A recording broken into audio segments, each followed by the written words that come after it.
प्रजातन्त्रलाई सुदृढ गर्नको निम्ति जनताको एकदमै महत्त्वपूर्ण भूमिका हुन्छ। यो तपाईँ हामी सबैलाई थाहा भएको कुरा हो। सायद त्यही कारण अब्राहम लिङ्कन अमेरिका 16औं राष्ट्रपतिले भन्नुभएको छ, democracy is the government of the people, for the people and by the people. र यही डेमोक्रेसीलाई, प्रजातन्त्रलाई सक्षम र सबल र प्रभावकारी बनाउनको निम्ति सायद तपाईँ हामी जनताको भूमिका धेरै महत्त्वपूर्ण हुन्छ। र प्रजातन्त्रलाई महत्त्वपूर्ण बनाउन र प्रजातन्त्र मर्यादालाई कायम राख्नको निम्ति अति आवश्यक भनेको निर्वाचन। हाम्रो देशमा निर्वाचन भर्खरै सकिएको र त्यसको मत परिणामहरू पनि आइसकेको। यो मत परिणामले हामीलाई के सन्देश दिएको छ भने, यदि कुनै व्यक्ति इमानदारीका साथ आफ्नो कर्तव्यलाई धर्म सम्झेर, आफ्नो दायित्वलाई धर्म सम्झेर यदि उसले आफ्नो वडा, आफ्नो क्षेत्र र आफ्नो देशको निम्ति यदि वास्तवमै केही महत्त्वपूर्ण कामहरू, प्रभावकारी कामहरू यदि गरेको छ भने जनताको मन वास्तवमै जित्न सकेको छ।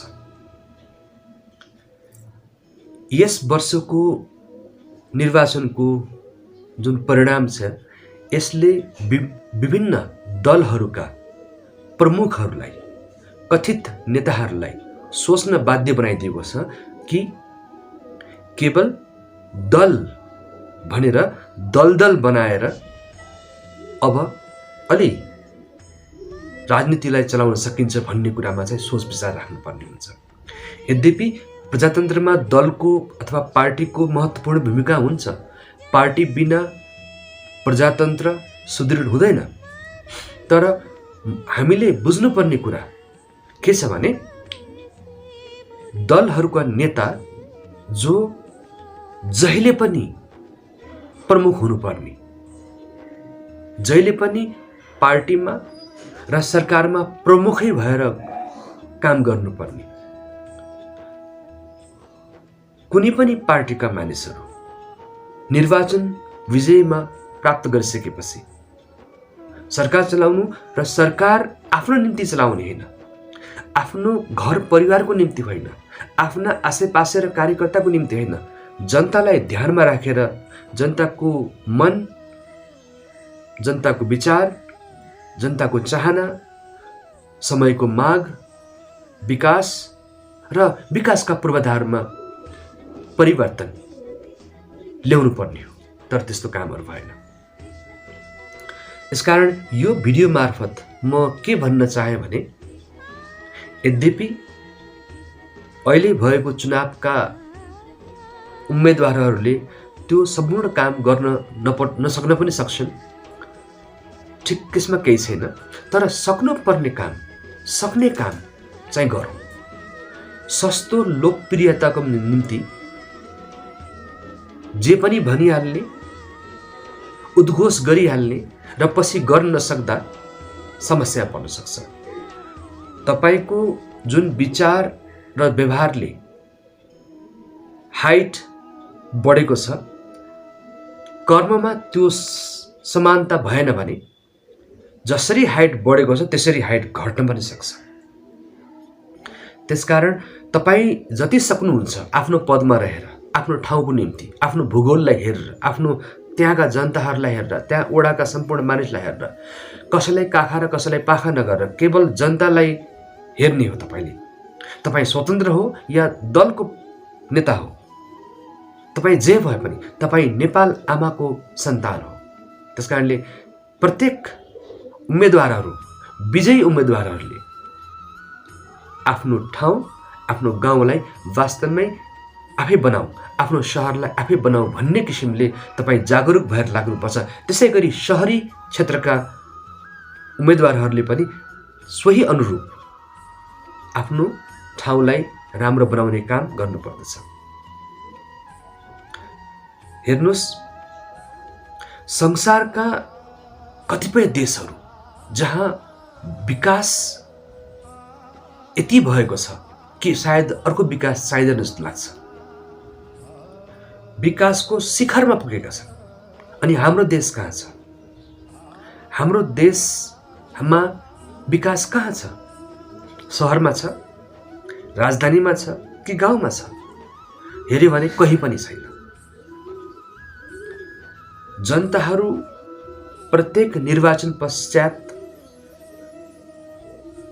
अमुक नेताले गर्छ कि, स्वतन्त्रले गर्छ कि, पार्टीका नेताहरूले गर्छन् कि भनेर भोट हाल्छन्। भोट हाल्छन् तर भोट हालिसकेपछि पूर्णतया निरस बन्छन्। अहिलेसम्मको परिपाटी यही छ। हामीले हालेका मत, हामीले हालेका भोटको कदर भएको छैन।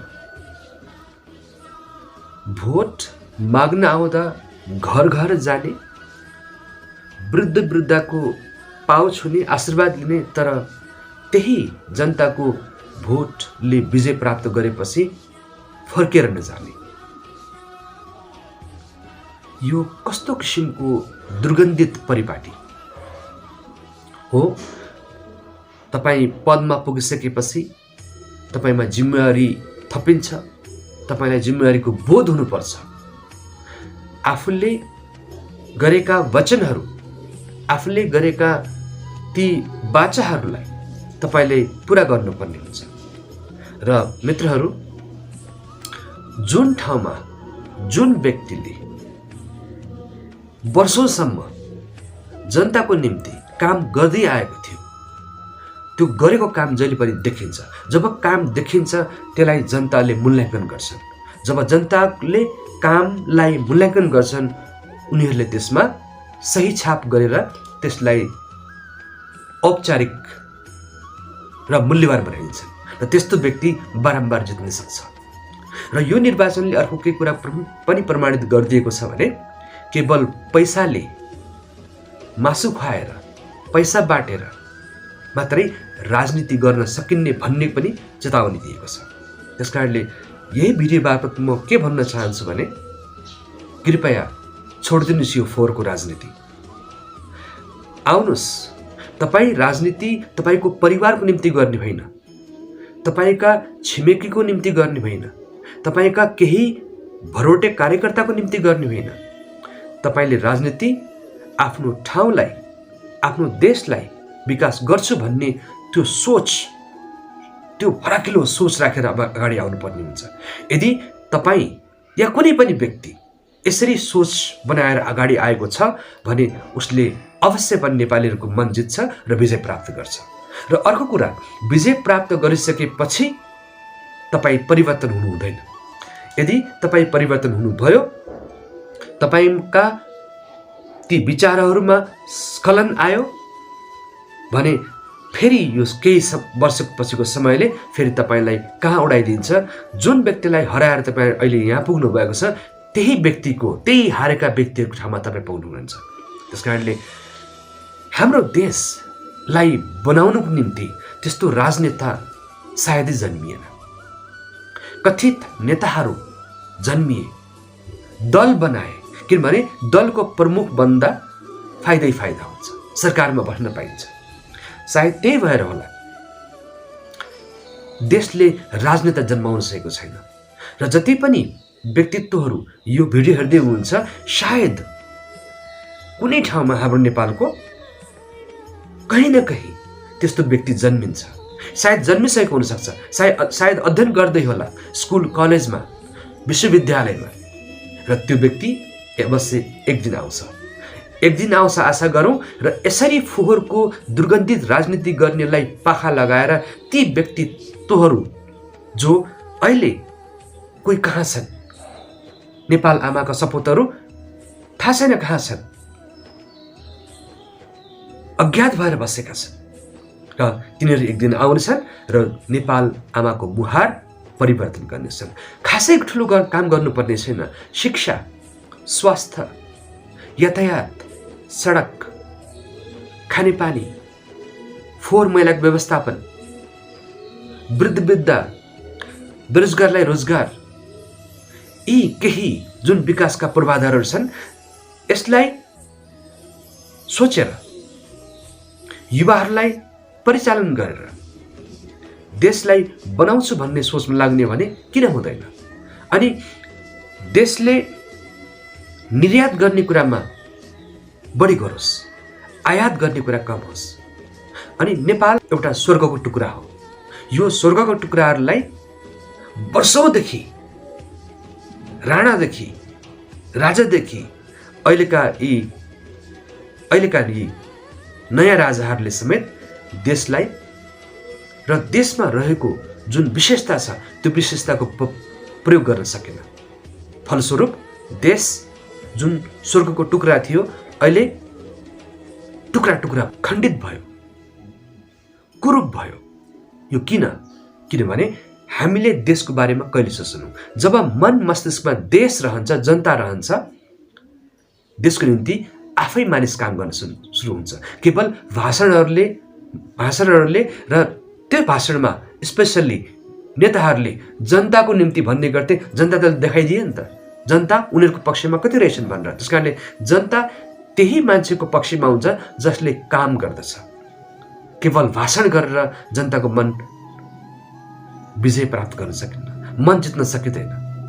त्यही भएर आउनुहोस् तपाईँ हामी पनि जो जहाँ छौँ, यद्यपि हामी नेता त होइन, हामी कुनै पदमा त छैनौँ, तर पनि तपाईँ हामी जो व्यक्ति जहाँ काम गर्छ त्यहाँ असल भएर काम गरौँ।